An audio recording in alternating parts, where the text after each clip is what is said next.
तर वैष्णवी हगवणे यांनी तिला नेमका काय जाच झाला हे स्वतःच्या मैत्रिणीकडे एकदा सांगितलेलं. त्याची ऑडिओ क्लिप एबीपी माझाच्या हाती लागली आहे. आई-वडिलांच्या विरोधात जाऊन शशांक सोबत प्रेमविवाह केला, ही माझी आयुष्यातली मोठी चूक झाली.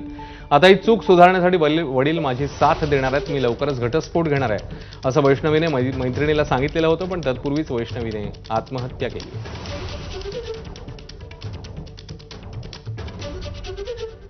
मला म्हणते पिंकी ताई की म्हणे तुझ्या आता इकडे सगळीकडे तुझी बदनामी करते, तू केलंय जे नाही केलं ते सगळं सांगते म्हणली आत्तापर्यंत घरी.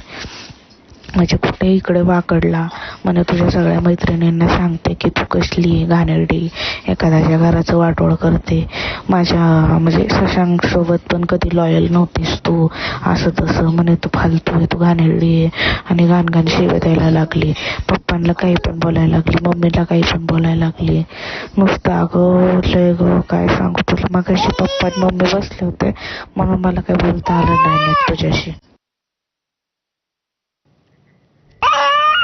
दाजी बघत होते मला मारताना आणि त्यानंतर त्यांनी पण माझ्यावर हात उचलला आणि हे त्यांनाही खरं वाटलेलं आहे.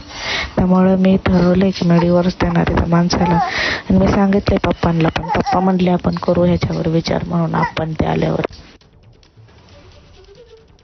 माझा नवरा, मला एवढं शॉक वाटतंय, एवढं आश्चर्य वाटतंय की माझा नवराच माझा कधी नाही झाला.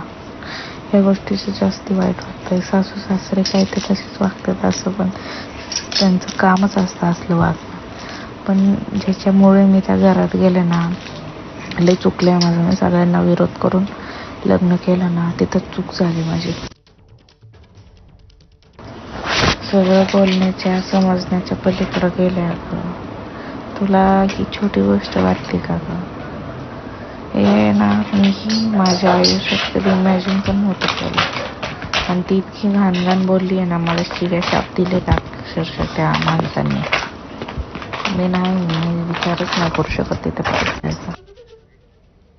राज्य महिला आयोगाच्या अध्यक्षा रुपाली चाकणकर यांनी या प्रकरणावर काय प्रतिक्रिया दिली आहे ते पाहूया. राज्य महिला आयोगाच्या वतीनं सुमोटो दाखल करत यामध्ये पूर्णपणे पाठपुरावा केला जाईल. आरोपींवरती कठोर कारवाई आणि शिक्षा होईल यासाठी राज्य महिला आयोग हे सतर्क आहेत.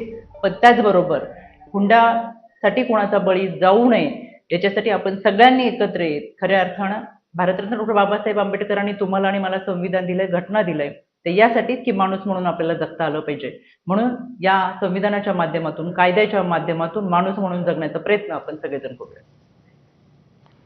दरम्यान वैष्णवी हगवणे यांची आत्महत्या नाहीये तर